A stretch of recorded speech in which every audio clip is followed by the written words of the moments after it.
right, that's okay. I'll start again. Hi, good morning, ladies and gentlemen. It's 10 o'clock, so if you don't mind, I'll open the meeting of our Standards Committee today. The reason being that we need to elect a chairman today.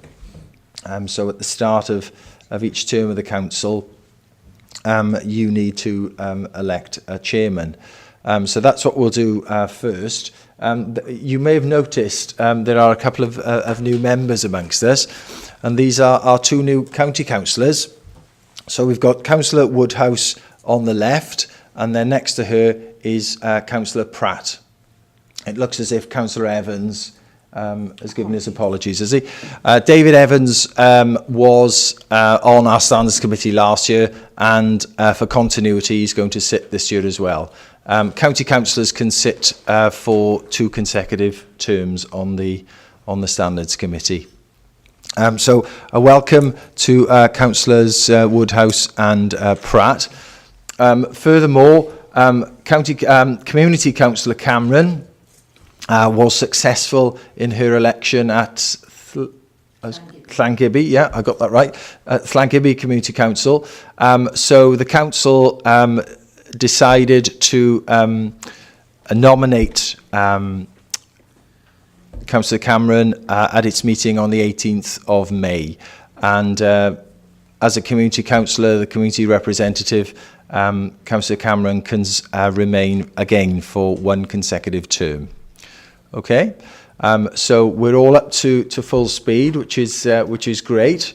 And that'll be the case now for a few years. And indeed, we've got a full house, which is wonderful. Councillor Evans has just joined us.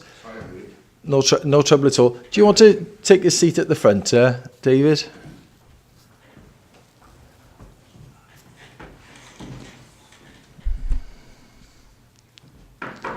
There we are. All right.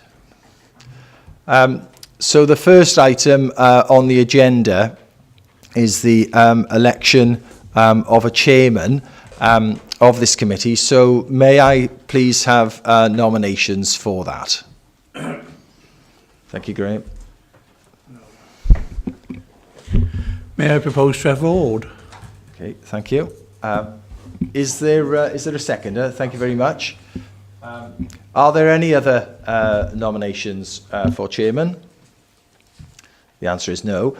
So just for the record, can I have a show of hands, please, to elect Trevor as chairman?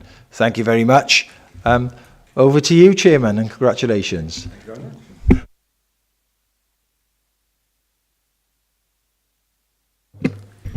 I keep forgetting about this thing. The second item in the agenda is appointment of vice chair. So if we could go through that, please. I can have a nomination for vice chair.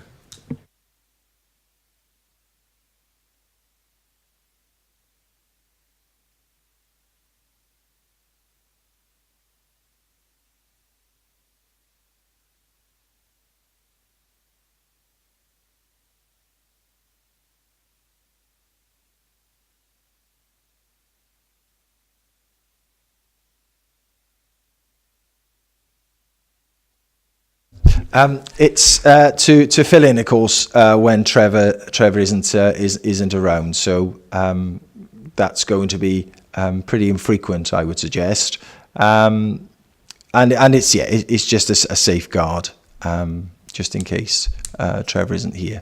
So that's the purpose of it, to simply chair the Standards Committee meeting. All right.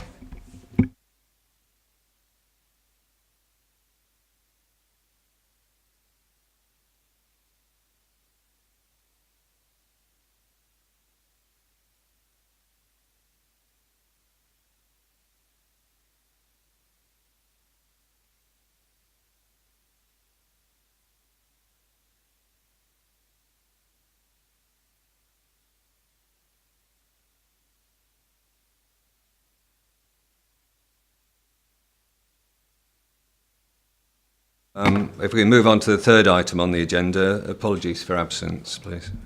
Yes, there's no apologies today. Thank you. And the fourth item, declarations of interest.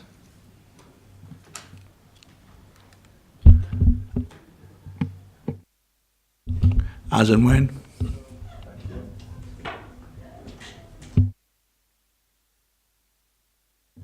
And the fifth item then, to receive the minutes of the meeting held on the 27th of February 2017. Move, Chair. Thank you. Just go through them. If we look at, just go by page, just make sure everyone's happy with that. Page 1, anything? No.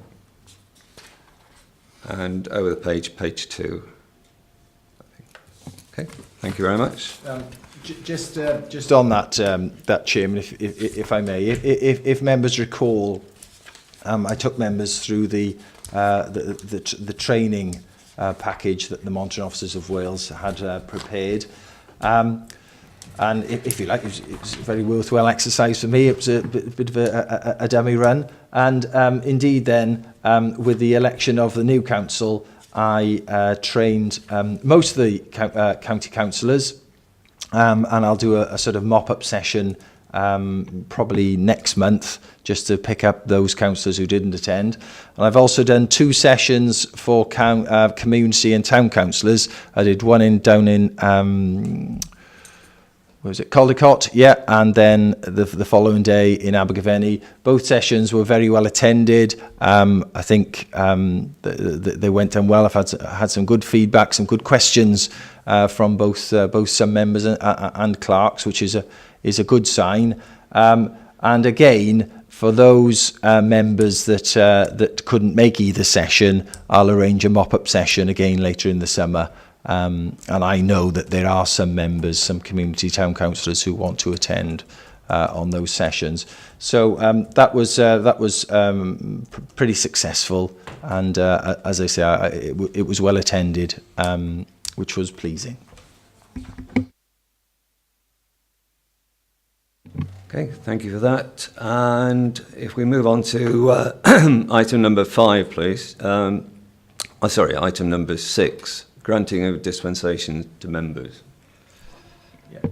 Do you want me to introduce this, Chairman, and then, yeah, as I say, hopefully then there can be a discussion amongst Standards Committee members. Yes, Chairman, you kindly forwarded to me a discussion paper in April, I think, and that's really the basis for this report. Standards Committee members will be aware that a Standards Committee can grant a member, a councillor, a dispensation. So, for example, where a councillor has a personal and prejudicial interest and therefore can't attend, can't take part in the meeting, certainly can't vote in the meeting, there is a mechanism available whereby the Standards Committee can grant a dispensation. Now, with the change of the code in 2008, and it was slightly amended in 2016, these dispensations have become somewhat of a rarity. And my view on that is that this code of conduct is pretty explicit now and pretty prescriptive about when a member has a personal interest, and therefore in what circumstances does that interest become prejudicial, and therefore the member must withdraw from the chamber. The experiences of Monmouthshire have been borne out by colleagues in other authorities, and I've spoken to the monitoring officers in the preparation of this report, certainly within the Gwent region, and their experience is certainly identical to ours. There is an exception to that, though, when I was trawling the internet, and that's Flintshire. And Flintshire seem to still grant, certainly on an annual basis, dispensations to their members. And but that was in my research that they were the sort of, if you like, almost the exception to the rule. one amendment to our procedures that will be necessary is that the Welsh Government has introduced a sort of catch-all, if you like, now when granting a dispensation, and that it appears to the committee to be otherwise appropriate to grant a dispensation. So I've amended, you will see from the appendices to this report, I've amended our procedure to take that into account. But it'll be interesting to hear what members feel about the grant of dispensation and the dispensation process. But I must, add that our experience is certainly not unusual in granting or not granting dispensations. When councillors consult me about whether or not they have an interest, whether or not that personal interest is prejudicial, we go through the dispensation process that they can ask for a dispensation. But I must admit, as I say, the code is so sort of prescriptive that it seems to me that a personal interest, if the circumstances allow, if it's just a personal interest, then that's fine. But if it's personal and prejudicial, then the member needs to withdraw. But the option is always there for a member to ask for a dispensation. And that process involves normally the member completing a form, and again, I've attached the form to this report, and then arranging a standards committee to hear the dispensation application and the standards committee to consider it. Back in 2011, Murray brought a paper to a previous standards committee here, and one of the proposals was, shall we do this via subcommittees, a subcommittee of the standards committee? But at that point, it was felt, no, the standards committee as a whole would like to hear it. One of the reasons being, why not? It's not as if the standards committee has so much work, and it was felt that it was a worthwhile exercise for the full standards committee to hear any dispensation application. So that's the paper. As I say, it's very much based on the chairman's discussion paper that he sent me, and I would be pleased to hear what members feel about the dispensation process and the current situation. Thank you.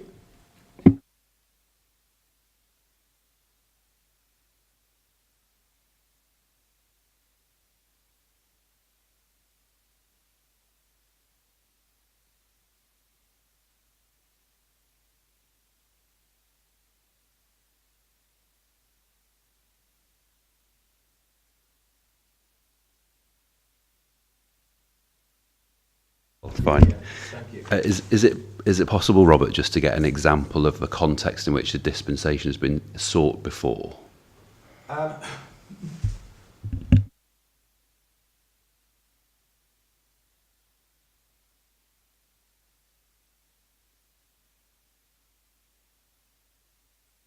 Was done by the leader, I think, in 2013, and the leader of the council is a tenant farmer. He's got one of the county farms, and he wanted to take part in a discussion regarding county farms, if my memory serves me right, and even in that scenario, the standards committee felt no, a dispensation wouldn't be granted. So that's the last one I can remember. I can remember Councillor Eason, but this is, gosh, this must be going on. Pardon? Sorry. It's post that one, Robert. I'm going to say the Caldecott cases. Is the last one? The last ones. Do you recall the circumstances? Yeah, I think his wife was employed by the county council as well, and he wanted to speak on a matter Yeah, concerning her place of employment. yeah, yeah. And that was declined, wasn't it? If I recall. It was declined. Yeah, if I recall correctly. Yeah. So that's the flavour of examples in the past where we've had to consider requests for dispensations. Yeah.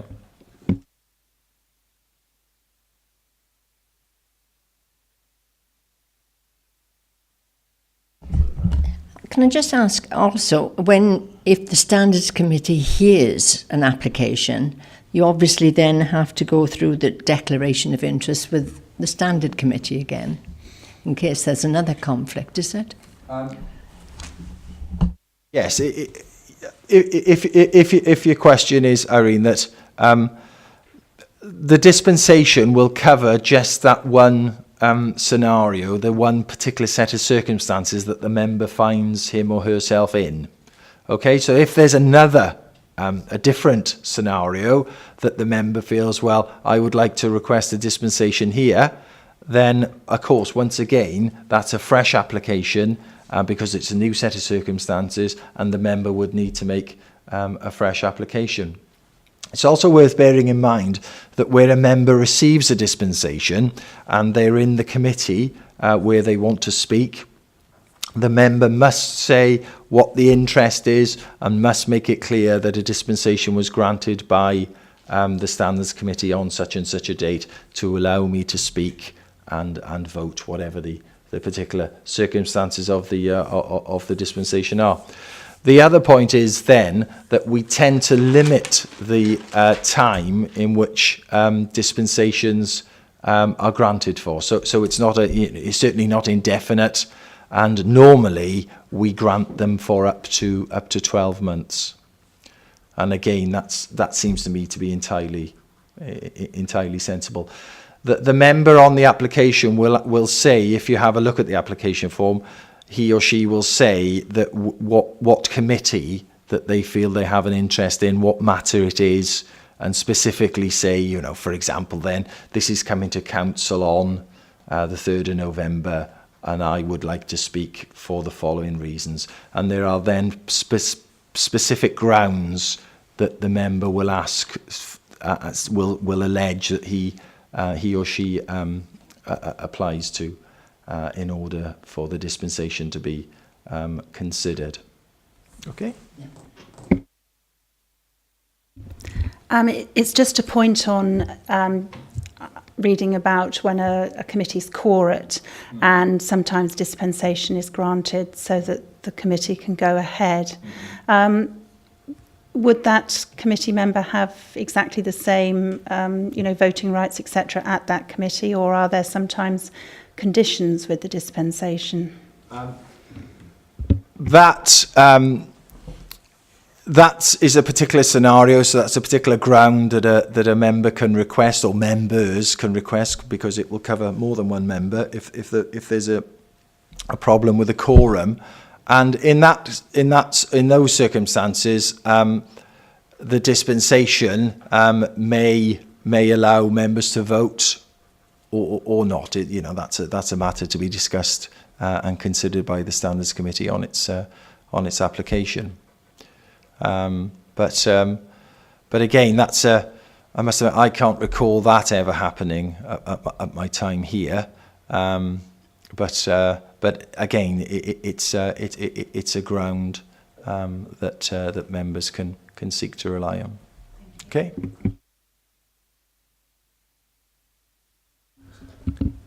Yes, I'd just like to ask about the 2 week in advance rule, and how does that work given the publication of committee papers and agendas is often 5 days in advance, so someone could discover something by surprise that they didn't expect perhaps to be on an agenda or they wouldn't have known about right at the start of the 5-day period, but they're already outside the 2 week deadline. Yeah. And yeah, that is a potential difficulty, yes. But again, if a member became aware of the interest and thought that he had a good case, if you like, to apply for dispensation, then I think I and you as the Standards Committee would try to do everything in our powers to try to short circuit the process, if you like, in order to have the application heard in time for the dispensation to be taken advantage of, if you like. So hopefully the sort of situation is fluid from that point of view, and I'm sure that you would support me in trying to get a quick consideration of that dispensation application. Robert, I seem to recollect somewhere in the past that in a case like that, there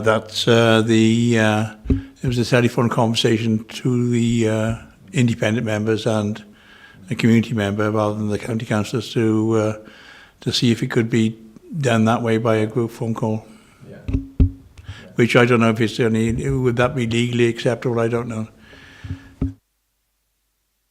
I think that there is scope within the process that the monitoring officer will speak to the chair and vice chairman of the Standards Committee about the about the request, and then in order to get the committee together as quickly as possible, because don't forget we just need 3 members, albeit that we have to have 2 independents. They have to be in the majority, but we'll be quorate with 3 members. So bearing in mind we're 9, hopefully we could get something together pretty quickly. Thankfully, also we all live pretty locally, so I'm sure that we could cover that situation. Yes, Sheila. I was just on that subject. Excuse me. Could you just run us through the process then, from when somebody actually applies for dispensation? Because obviously I was looking at the time scale. If you can apply for up to 2 weeks before, and we only meet once every so many months, then what is the process? You've just outlined some of it. If you could explain it for me, please. Well, I would suggest, but again, look, please, if this isn't going to be the case, I think it's probably worthwhile. If someone required a dispensation and it was outside the regular sort of quarterly meeting pattern, then we'd have an extra meeting. It's pretty, that's I'm sure that we would all try to accommodate an application. I'm sure that would be the case. Yeah. So the situation is, member completes an application form. First talking it through with me. Completes an application form, and then we get the hearing fixed up ASAP. So that's the situation. A member doesn't have to be in attendance when the application is heard, but I would think, if I was a member, for example, I would want to be here and make my representations to the committee. So that's the situation. And the application's considered, and the member is told on the day whether or not the dispensation is granted. And then I'll put something in writing to back up the decision of the committee. Okay. Thank you very much. So when the committee meets, would other members know? How would they know that person has been granted dispensation? Okay, so the code's explicit on that. So where a member's been granted a dispensation, and let's say we were in a meeting of the council, the member would say, look, I've got an interest in this matter. My interest is XYZ, but I've been granted a dispensation. I was granted a dispensation on such and such by the Standards Committee. Okay, so they need to make it explicit to all the members within the room, within the committee, that they've been granted a dispensation. Okay?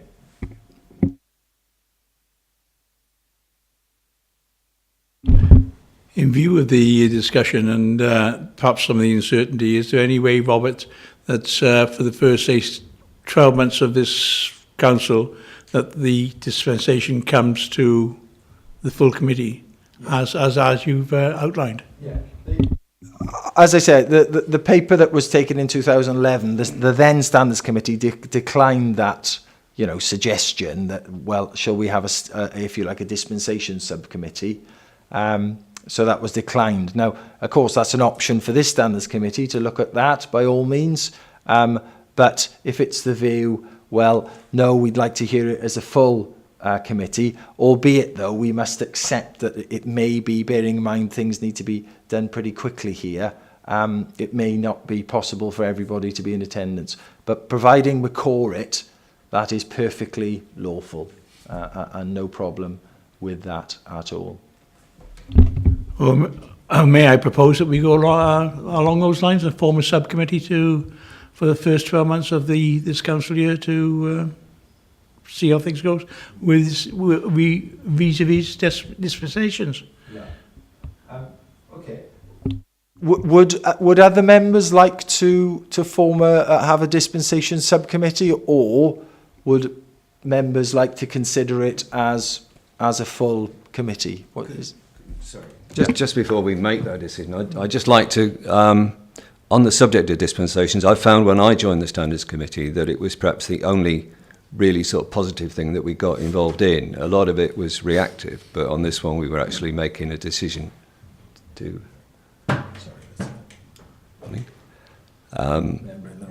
which had an immediate impact upon future council meetings. So it was trying to understand dispensations. And there's a lot more to it than it actually just reading through these papers, because if I may, just the paper I submitted to Robert, there was some issues at the end of it that I just wanted to have a look at. So if I could just turn to those.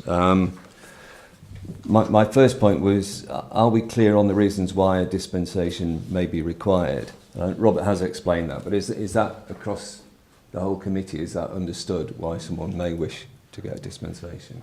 Because I was finding sometimes the applications we got, it was as if the councillors hadn't actually understood what it was that they were applying for. Yeah. Perhaps, Chairman, then, if it would be helpful, the paper following the report I prepared, it says circumstances when a Standards Committee may grant dispensations. Okay, those are the grounds that members can rely on in order to ask for a dispensation. So, for example, A, no fewer than half of the members of the relevant authority or of a committee of the authority, as the case may be, by which the business is to be considered as an interest which relates to that business. B, no fewer than half the members of a leader and cabinet executive of the relevant authority by which the business is to be considered has an interest which relates to that business, and either paragraph D or E also applies. So there are specific grounds. E, the interest is common to the member and a significant proportion of the general public. That's a sort of that's a popular ground. Seems to be the one that we got. Yeah. And there is also now this that I've added in at J. So the 2016 regulations added another paragraph. So it means it appears. So it says it appears to the committee to be otherwise appropriate to grant a dispensation. So, if you like, you've got a pretty quite a free rein there to it's pretty all encompassing that final. That final paragraph. So those are the grounds that members can apply on. The application form has those grounds. It repeats those grounds that the member can rely on, and then allows the member to explain why he or she feels that those grounds apply to the particular situations that they face. Sorry, Chairman, I hope that was helpful. Yes, thank you, that was fine. Really, just on the subject of the applications themselves, the questions that are asked and of councillors to fill in. Again, in my experience, we got something that often was incredibly difficult to read through. and I don't think we had to go back to somebody, but we had to interpret what they'd said. So I felt, was it perhaps useful to say as part of the procedure that it should be completed online, in which case they would all be guaranteed that we could read them. Again, I could that could be easily done in that there's an electronic document attached to this report, so that could be easily done, easily achieved. Could I just add to that, Chairman, that I've been so impressed, having been a councillor in another authority, with the equipment that we've been provided with. And, you know, there is absolutely no excuse for any councillor not to use it and to communicate online. Thank you.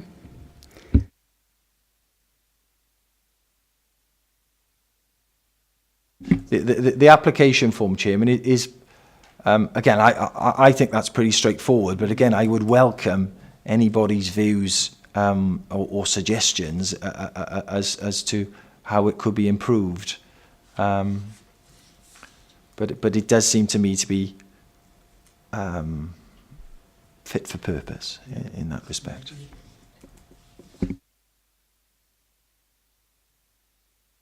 Okay, thank you. The other thing I just wanted to go into was the minimum period for an application for dispensation to be reduced. You did mention there about the sort of the minutes. Sorry, the agenda comes out probably within 5 days. Yet they have to apply within 2 weeks of it. So whether we should look at that as being a change to the procedure.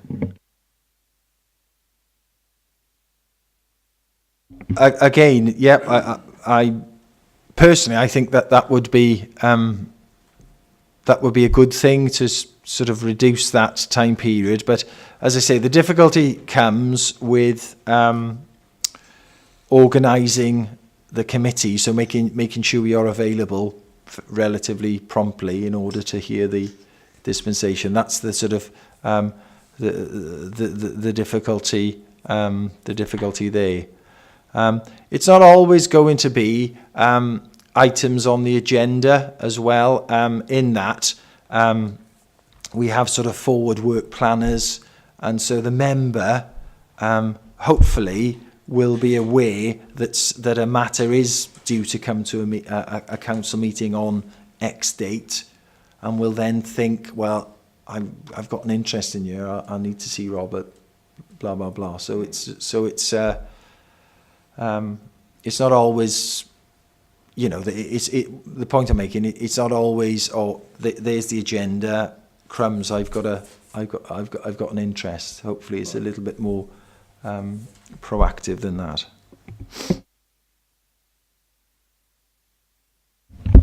On that subject, I'm just thinking, well, if it is an urgent, have you had any cases where you've considered in less than 2 weeks? If it was an urgent case and a line could be put in the application form that in urgent cases it could be considered in less than 2 weeks, possibly a week or even 5 days, to give a bit of flexibility. But obviously you've got to take into account bank holiday weekends, that sort of thing, where it would be, 5 days could prove difficult, I realise that.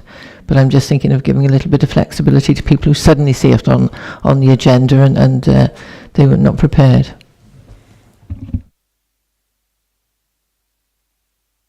Well, as I've alluded to earlier in this discussion on this, I'm pretty confident that we'll do everything we can as a standards committee to try to get an application heard so that the member can take advantage of the dispensation if it's granted. So we will do everything we can to do that.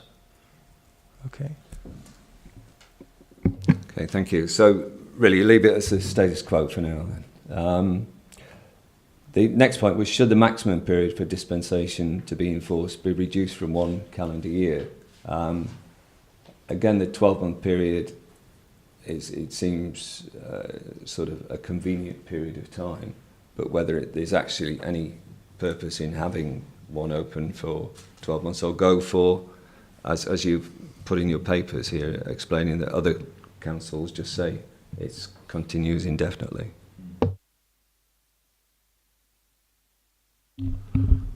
Chair? I completely disagree with that indefinite what's name. I think 12 months is adequate time for that matter to be finished, to be dealt with by the committee, the council, or whatever. So I would say that 12 months has to be the limit for dispensation.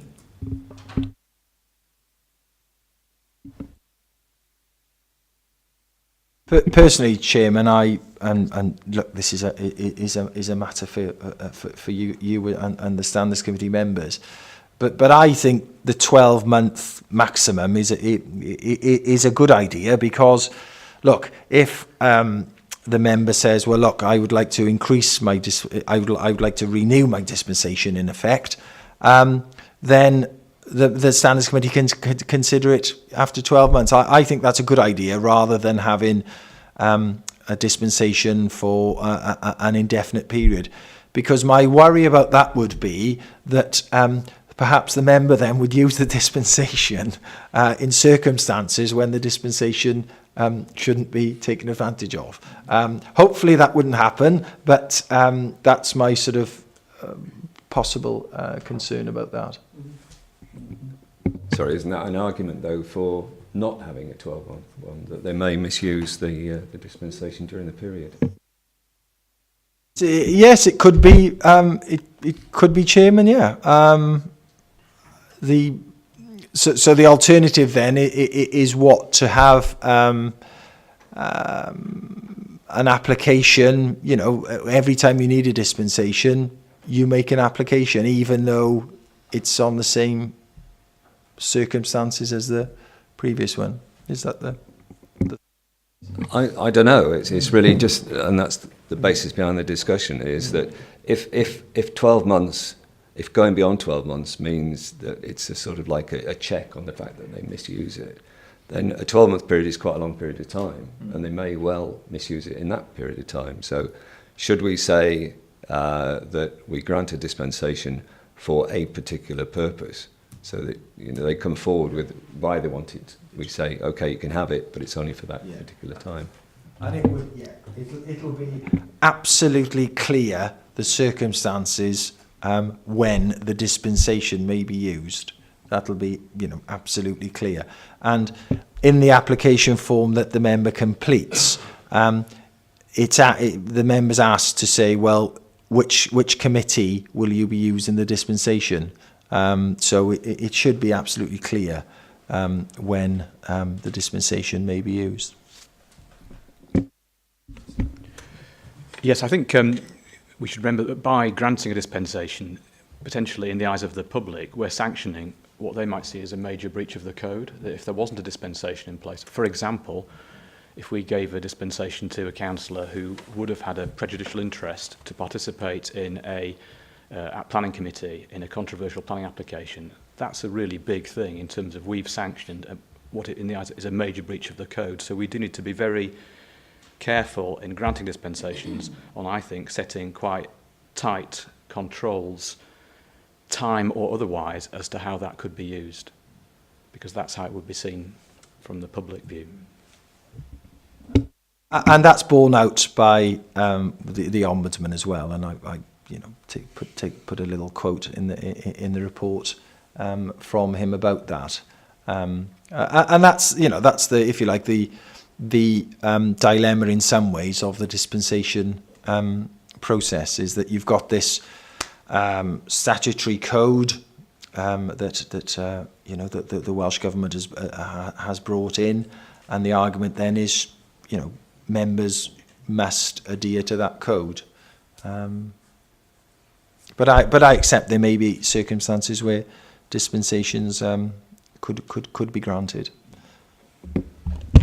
I think the 12-month limitation seems like a sensible thing to retain, because it sort of keeps it fresh in the mind of the person who's received the dispensation, that it's not forever and that they need to come back and re-seek it potentially if they still need to take advantage of the dispensation. So it seems like a sensible thing to keep, and it sounds like there's enough sort of safeguards and checks with how the dispensation is granted as to how it can be used and in what committees and so on in relation to what subject matters. So I would say doing away with a time period, making it indefinite. I don't know if that was being mooted as a possible alternative.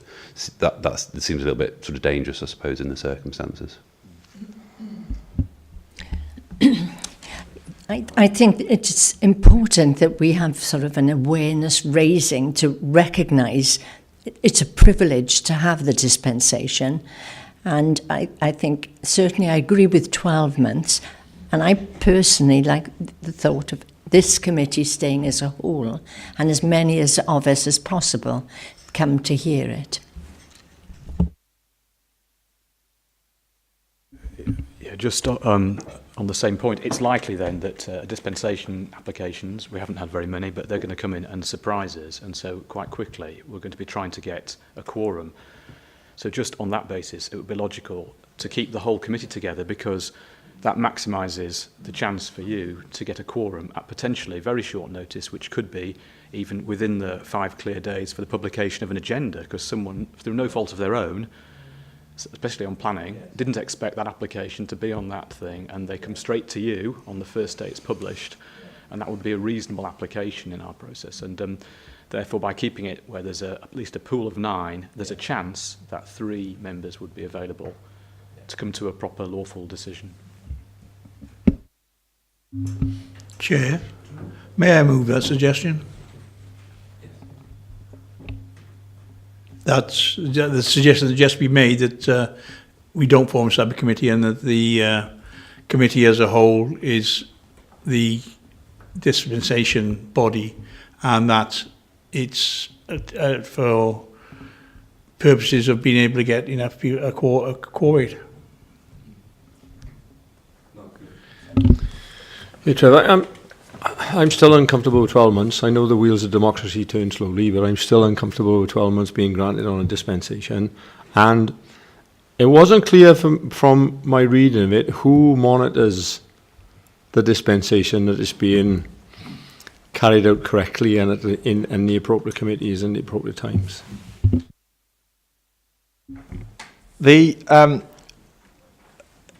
It shouldn't be a problem in that the member in making the application will specifically state, look, these are the circumstances in which I wish to use my dispensation. So it will be a planning committee of, let's say, for example, August's planning committee, something like that, okay?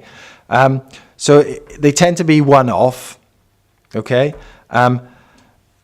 The ultimate sort of policeman, if you like, of whether or not they're being used properly will be me, and furthermore then the Ombudsman, because it's a breach of the code of conduct if the member misuses his or her dispensation. Okay, so for example, if he doesn't say to a committee, look, I've got this personal interest and prejudicial interest, and it is, but I've got a dispensation. If he doesn't do that, you know, he's in breach of the code. Or more seriously, if he misuses the dispensation, i.e. uses it in circumstances where you as Standards Committee haven't even granted it to him, that again is quite a, and I would suggest that would be quite a serious breach actually, that the Ombudsman would, I think, stamp firmly on. Yeah. So it is policed certainly, and then any dispensation will be included in the register of members' interest, so that members of the public can see, look, this is, you know, a dispensation was granted, and these are the circumstances in which it will be used. So it's a, you know, as we would hope, a very, very transparent process, and by that, hopefully then not open to abuse.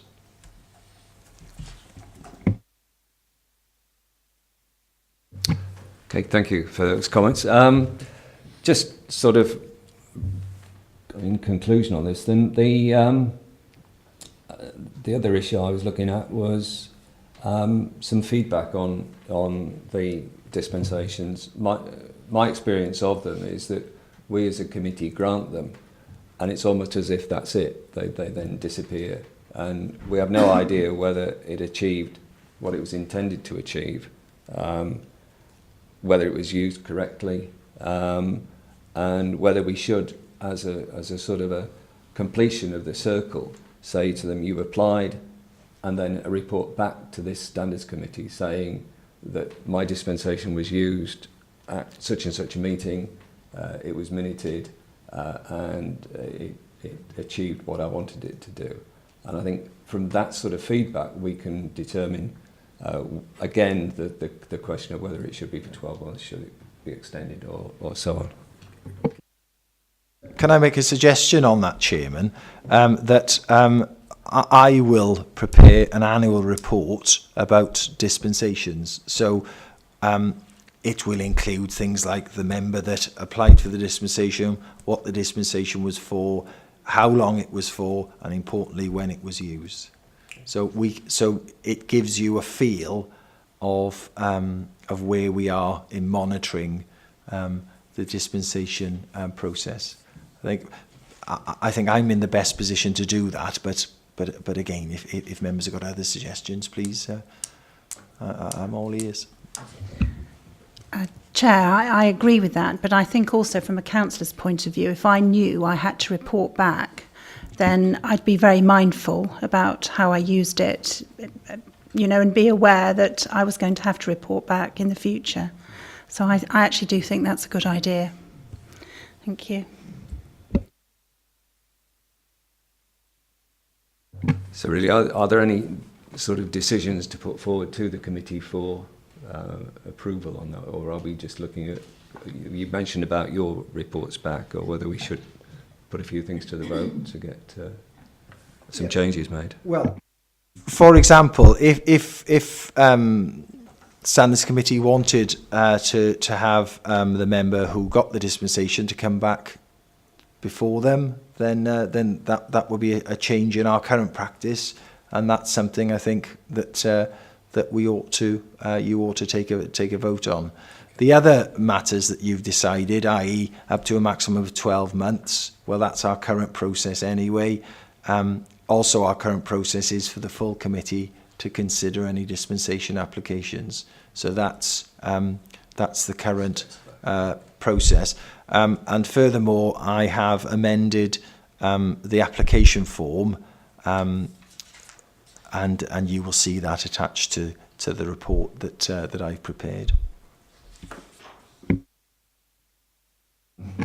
If we could put it to the vote then, the suggestion that if we do grant a dispensation to a councillor, that we should get feedback from that councillor on how he used the dispensation.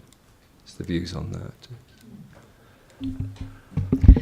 Can I just ask that, obviously it's very difficult to call people together and get everybody available, the availability. If we were to do that, could we also accept written evidence as well as, if that person wasn't available, the council wasn't available to come, could we consider using written evidence from them? Is there a general feeling of support to that?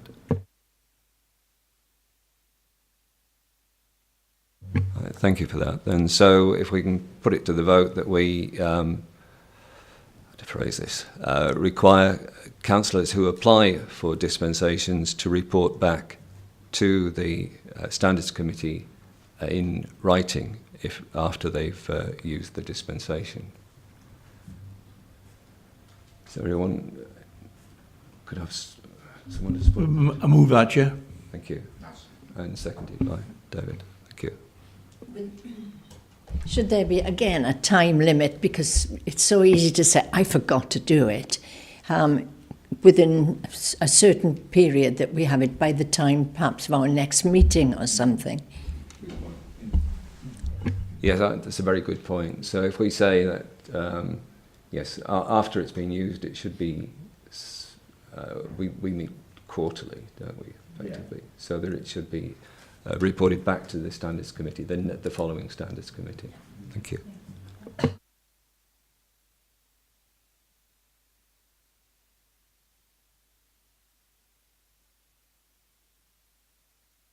Okay, thank you for that. Thank you for the interesting contribution to that discussion. If we can move on to the item 7, then the whistleblowing policy.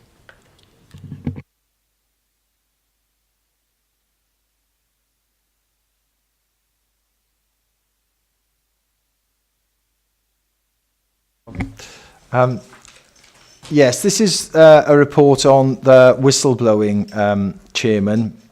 Now, interestingly, the Cabinet of the Council last week approved a new whistleblowing policy, and I thought that it would be useful if I brought this to your attention, bearing in mind it's one of the roles of the Standards Committee is to ensure that the whistleblowing procedure is operating effectively. So I've brought this report and the new policy to you for your information. Again, I would be pleased and interested to hear any comments that you have on it. Perhaps not surprisingly, an organisation of this size will have a whistleblowing policy. It's obviously a good thing. It's a good thing that people feel comfortable that when things go wrong, they can, if you like, whistleblow, bring it to the attention of a person in authority, and hopefully then that that matter is acted upon, at least investigated, and then any decisions as a result of that investigation taken. You will see in the report in 2015 there were 2 cases of whistleblowing, and these were both school-based and resolved. Clearly, I can't give you explicit information about this, bearing in mind the nature of this meeting.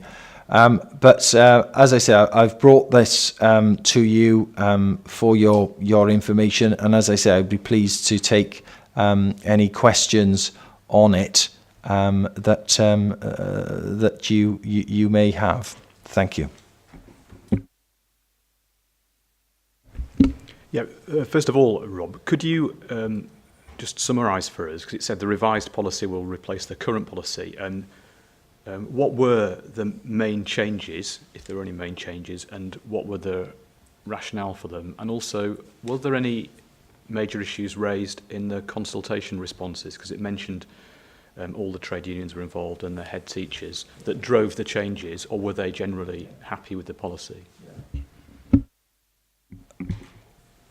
The consultation process was thorough. It included the unions, and there weren't any untoward comments or from the trade unions about this new policy. Probably the biggest difference between this policy and the old policy was that this is now a sort of global policy, if you like. We used to have 2 whistleblowing policies. We used to have a whistleblowing policy for schools and one for the rest of the council.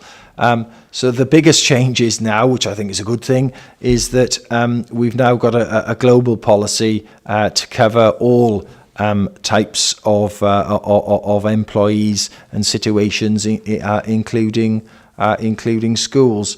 But there weren't, as far as I was aware, as I'm aware, any sort of negative comments about the new policy.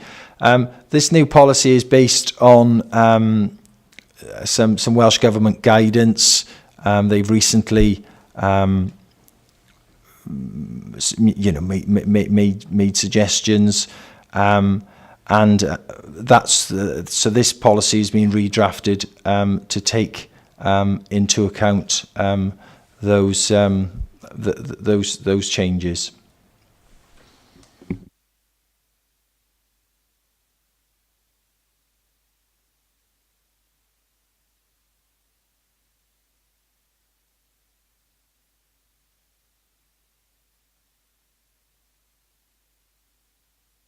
pretty thorough.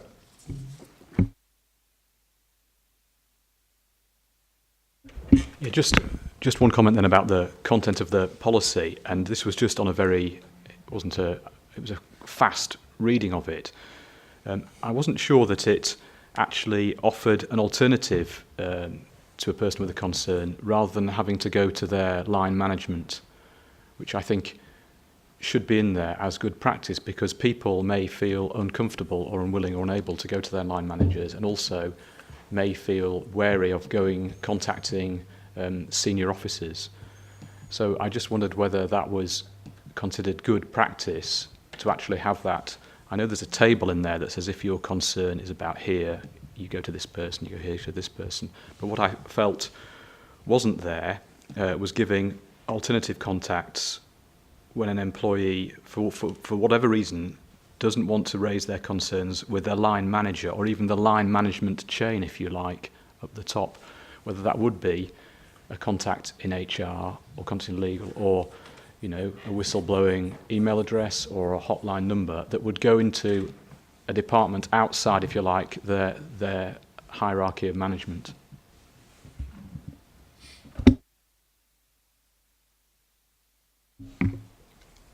I'm not sure that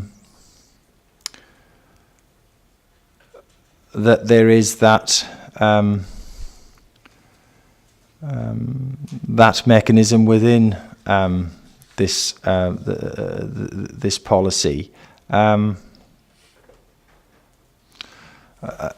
think perhaps one of the reasons for it is that it's meant to be sort of thorough and again sort of quite prescriptive about what a member of staff would do in those in that situation. So I don't think that I don't think there is a hotline, certainly, and I must admit, I don't know whether that was considered. This is a document that whilst I was consulted upon, HR prepared the various drafts and the final document. But I can find out the answer to your question, I think, and if you want, I can certainly email you with that, if that's okay. Chair, Rob, I do agree, but the way I read it was you could go to any manager. Now, that might be a massive assumption, but the way I read it was you could even go to the chief executive if you wanted to. That's the assumption I made from reading the document, but the point is well made.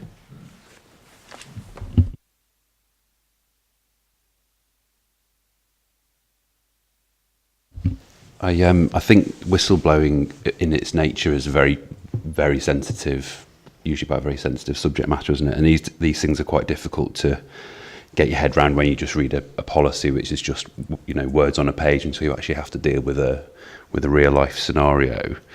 And certainly, having come from sort of big commercial organisations, there would be sort of one person, so anybody, no matter where they were in the pay grade, would be able to go sort of directly to one person, as opposed to different levels of hierarchy. Because I think in the table, this is the one thing that I focused on, how to raise a concern.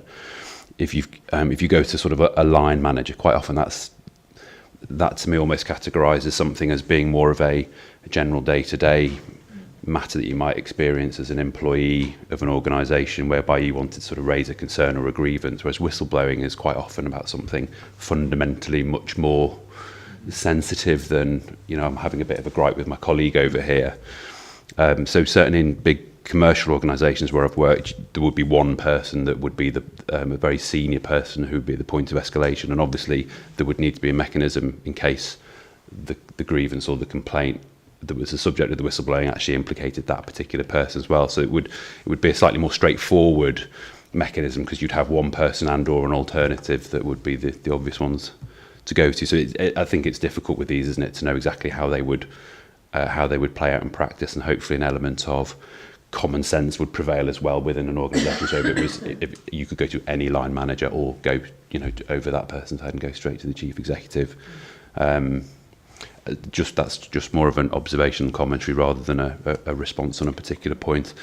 I did notice, Richard, just in response to the point that you just raised there as well, there is a section that says a bit later on how the matter can be taken further if you're not happy with the mechanism that's provided, but that sort of requires you to go outside to an external bodies, and so it doesn't quite sort of answer the point. One question I would just like to raise on that is just around whether or not the people who are the escalation points, do we know if they're given any form of training on what to do if they ever receive a whistleblowing report, I suppose, probably what they would receive. Yes, I think the answer to that is yes. The training is provided because, frankly, that would be a bit of an own goal if training wasn't provided. So yes, I'm confident that training is and will be further provided in the future. But that's a good point that you make. Sometimes it's been very, very few occasions I've had conversations with colleagues where they weren't whistleblowing conversations as such, but because you're quite right, it can sometimes be sort of clouded by almost sort of grievance about a line manager or someone who's responsible for you. So it's, I think one of the difficulties with the whistleblowing regime is getting the sort of clear differentiations between the various categories of complaints that you were considering. But again, like you, there is a definition of whistleblowing within the policy, but I sort of take whistleblowing as being pretty fundamental, frankly. Something going quite wrong with a part of the organisation, and therefore must be treated very, very seriously indeed. Because the investigations, when the whistleblowing complaint comes in, the investigations are sort of very, very thorough. So, for example, with the school, one of the schools that I'm aware of, that there was an outside investigator brought on, and that outside investigator is someone who effectively the Welsh government appoints. It's called Savoca, out of interest. So there are sort of clear lines, if you like, of investigation. But thanks for your comments. They're really helpful. Thank you. Thank you.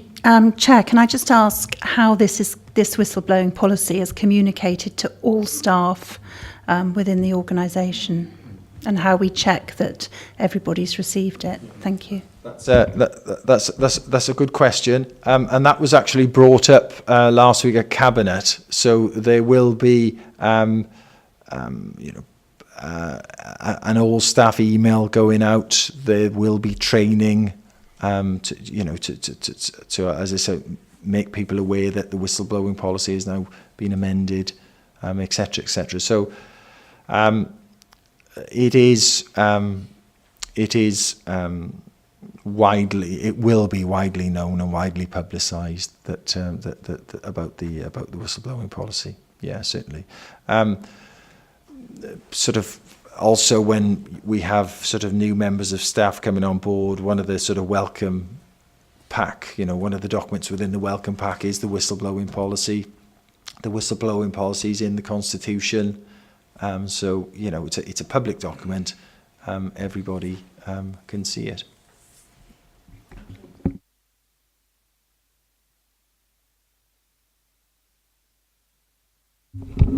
Yeah. Can I ask, Robert, perhaps that I'm aware of agency workers employed by subcontractors to Monmouthshire County Council. Can this be also extended in in the packs to them as well, because I'm aware of one situation where it wasn't. All right, okay, yeah, I can see.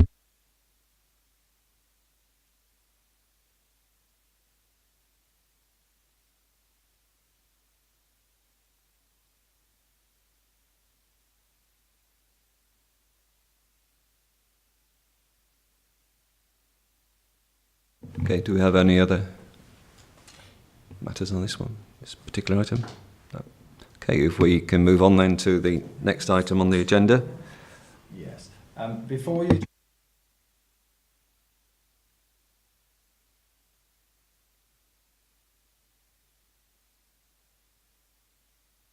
to exclude the press and public now, the committee needs to make a decision about excluding the press and public before the next item is considered. There are no press or public here, members will note, but of course we live stream, so if you could decide whether or not you wish to consider the next item in committee, as I've suggested, then you need to make that decision first before we then consider the item. May I move that, Chair, that we go into committee?